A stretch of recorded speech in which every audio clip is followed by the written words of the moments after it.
You're standing in a tobacco field in Virginia, hands raw and bleeding, the sun pressing down like a brand. Your back still burns from yesterday's lashing. A white man approaches, points at you, and says a name that isn't yours.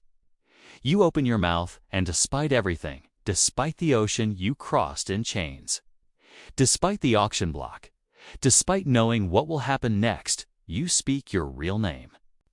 The overseer's face darkens. You've just signed your own death warrant, or something worse. But in this moment, you're not property. You're still yourself. September 29, 1767, 98. Africans stumbled off the Lord Ligonier at Annapolis Harbor after 11 weeks at sea. 42 others had been thrown overboard during the crossing, their bodies claimed by the Atlantic.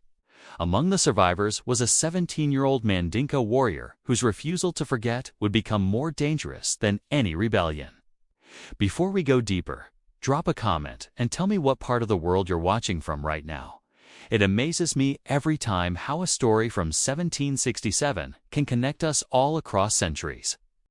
The ship's manifest recorded him as male, approximately 17 years, Mandinka origin. No name, just inventory. Within days, he'd be purchased by John Waller, a Virginia tobacco planter, and given a new identity. Toby. What the ledgers didn't record was that this particular piece of property had spent his entire childhood 2 miles from a British slave fort on the Gambia River. Raised by a father who taught him that a man's name was the one thing that couldn't be stolen unless he surrendered it willingly. The boy's real name was Kunta Kinte, and he was about to discover that some forms of resistance cost more than life itself. The village of Jufur sat along the Gambia River like a prayer whispered in the presence of wolves. By 1767, British slave ships had been harvesting the region for over a century, and everyone who lived within sight of the water understood the arithmetic of survival. Young men disappeared.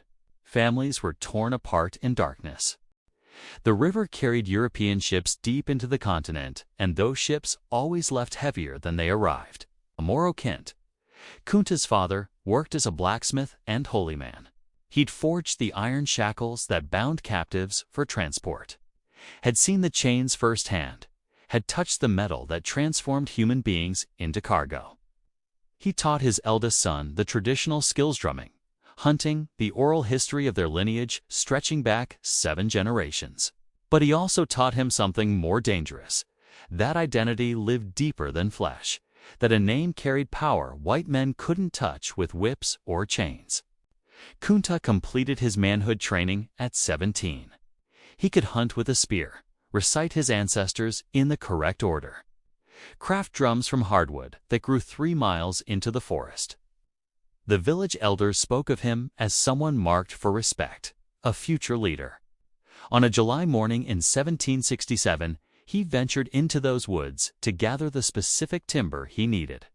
He carried no weapon. These were sacred gathering grounds where Mandinka warriors didn't hunt. He moved with the confidence of someone who'd walked these paths since childhood, unaware that British Colonel O'Hare had arrived at James Island 3 days earlier with orders to fill a ship's hold before weather turned. The slave traders who ambushed him were professionals. 4 men experienced in the choreography of capture strike from behind. Overwhelmed before sound escapes, bind so thoroughly that resistance becomes geometrically impossible. Kunta went from free man to merchandise in 90 seconds. A club to the shoulder drove him to his knees. Hands clamped over his mouth while others pinned his arms. They blindfolded and gagged him with practiced efficiency. Then dragged him to a holding pen near the river where 24 other captives sat chained in shock. For 3 days, Kunta remained there in deliberate brutality, minimal food and water. Exposure, constant guards who beat anyone who made excessive noise. The psychological conditioning was as calculated as the violence. These men wanted captives who understood that cooperation was the only mathematics that mattered. When the Lord Ligonier surgeon examined the captured men, he checked teeth, felt muscles, inspected bodies with the attention a farmer gives livestock. Of 32 captives presented, he rejected 7. Kunta passed, 17 years old, strong from blacksmith work, exactly what Virginia tobacco plantations consumed and replaced in endless cycles.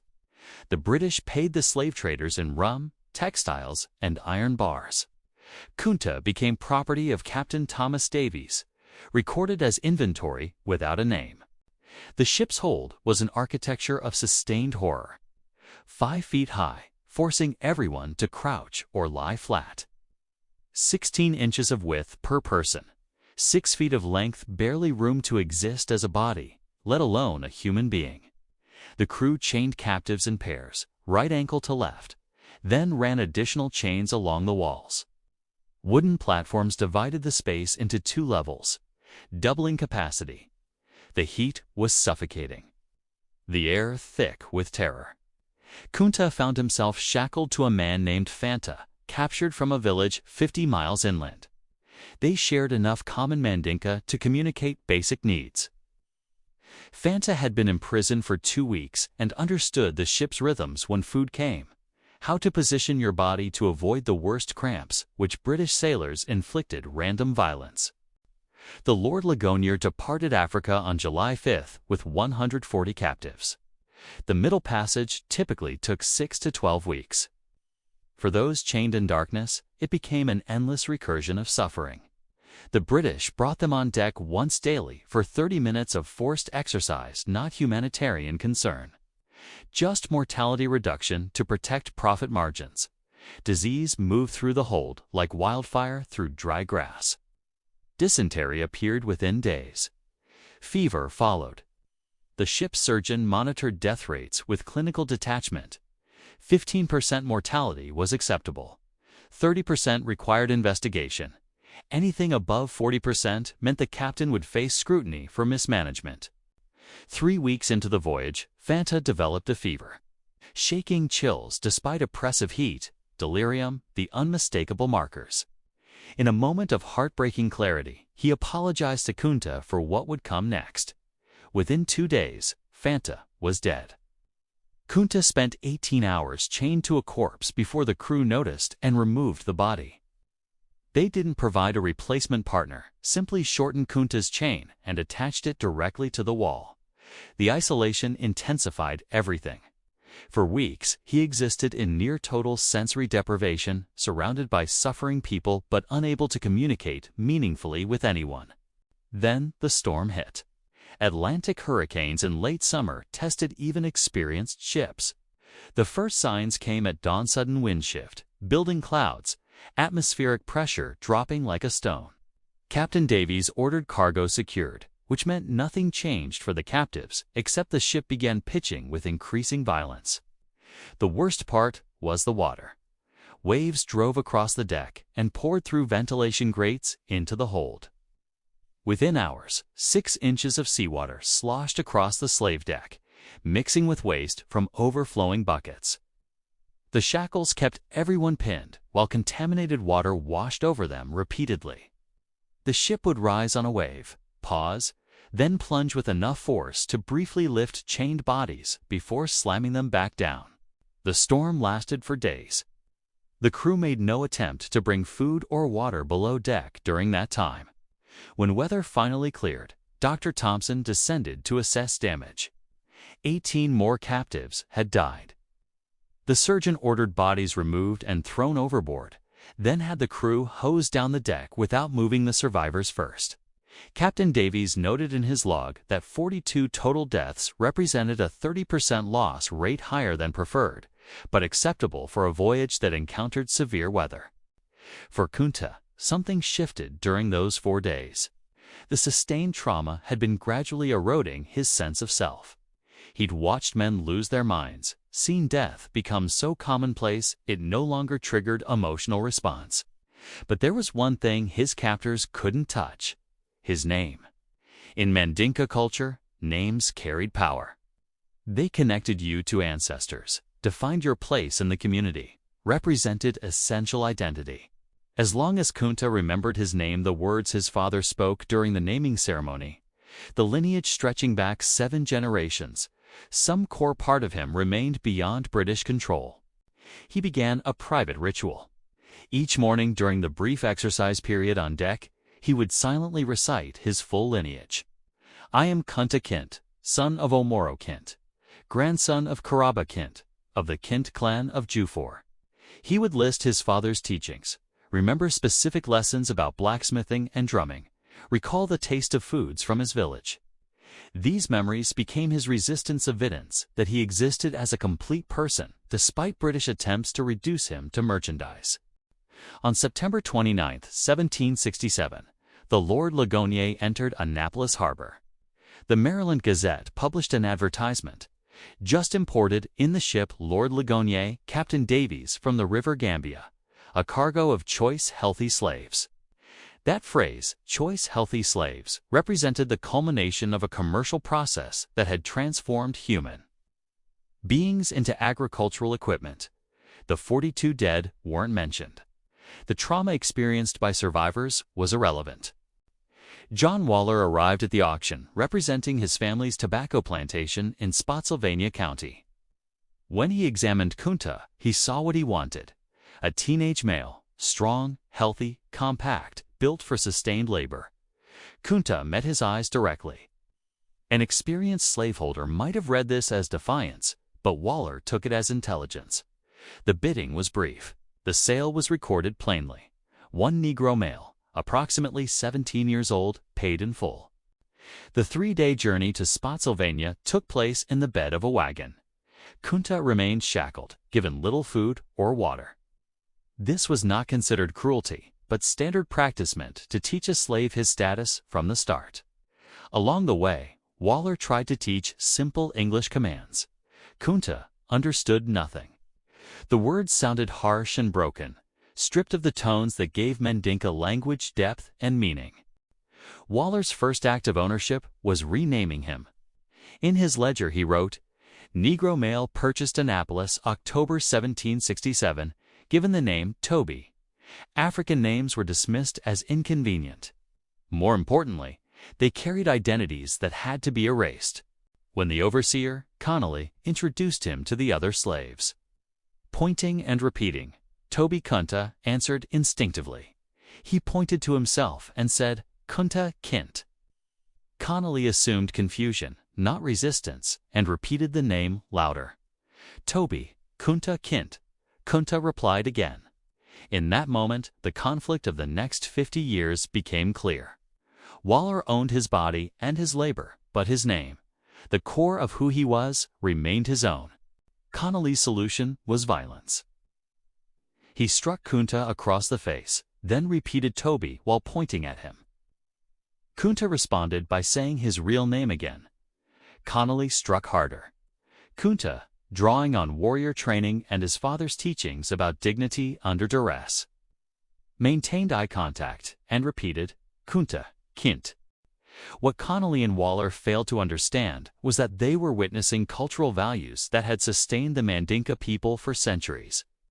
Kunta had been taught that names carried power, that identity transcended physical circumstances, that a man who accepted false identity lost something more essential than life itself. From Kunta's perspective, being beaten for asserting his name was painful but acceptable. Accepting a false name would mean spiritual death. This confrontation continued for 3 days. Each time someone called him Toby, Kunta corrected them. Each correction earned punishment beatings, reduced rations, isolation. Other enslaved people watched with mixed emotions. Some admired his courage. Others saw it as foolish resistance that would bring harsher treatment for everyone. An older man named Fiddler, who'd been born in Africa but lived in Virginia for 40 years, approached Kunta during a work break. Speaking in broken Mandinka mixed with English, Fiddler tried to explain reality. The white men owned everything, including the ability to determine names. Better to accept Toby publicly while maintaining true identity privately. Kunta refused compromise. His father had taught him that surrendering even part of oneself to injustice led inevitably to total submission. Accepting a false name, even publicly, meant accepting white authority over his identity. On the 4th day, John Waller summoned him to the main house for what he called a lesson in obedience. Kunta was tied to a post in full view of the other enslaved people. Through Connolly, Waller explained the rules. Kunta would be whipped until he accepted the name Toby. This was not punishment, it was instruction in absolute power. After every strike, Waller asked, "What is your name?" Each time Kunta answered, "Kunta Kinte," another blow fell. The beating continued until he lost consciousness. When Kunta awoke hours later, the others were watching him with sympathy and fear. They had endured the same ritual. But they noticed what Waller did not. Kunta had never said the name Toby. He had collapsed before surrendering his identity. Assigned to tobacco fields under Connolly's supervision, Kunta learned quickly. Tobacco work was relentless, and mistakes were met with beatings. Yet Kunta applied the observational skills his father taught him as a blacksmith, mastering the work within weeks. Winter brought new horrors: freezing temperatures, disease, frostbitten fingers, and unmarked graves. Each day confirmed his belief that staying meant death. In January 1768, while Connolly was away, Kunta fled. He followed a creek through the night, trusting water to guide him. At dawn, dogs found his trail. After 8 miles, he was captured, bound, and marched back in daylight as a warning. Back at the plantation, Kunta was whipped again and locked away. He survived, but the lesson was clear. Escape would never be forgiven. In isolation, he recognized the failure. 8 miles wasn't enough. The dogs made escape easy to stop. Yet he also learned something crucial. There were no walls. The prison was fear. When he returned to the fields, other enslaved people quietly supported him. Fiddler intensified his English lessons. Others shared food. Solidarity grew where terror was meant to rule. In May 1768, Kunta escaped again. He planned better, saved food, followed roads, and survived 3 days before capture 20 miles away. This time, Waller escalated. To end resistance without destroying labor value, he ordered half of Kunta's right foot amputated.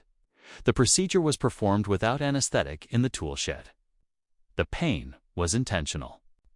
The amputation achieved its intended physical effect. Kunta would never again run effectively. But it had an unintended consequence. It transformed him from an anonymous field slave into someone whose story other enslaved people remembered and repeated. Stories about the African who'd tried to escape twice despite knowing the consequences, who'd endured mutilation rather than submit completely, who maintained his real name despite years of punishment. These narratives spread through informal communication networks connecting enslaved communities throughout Virginia.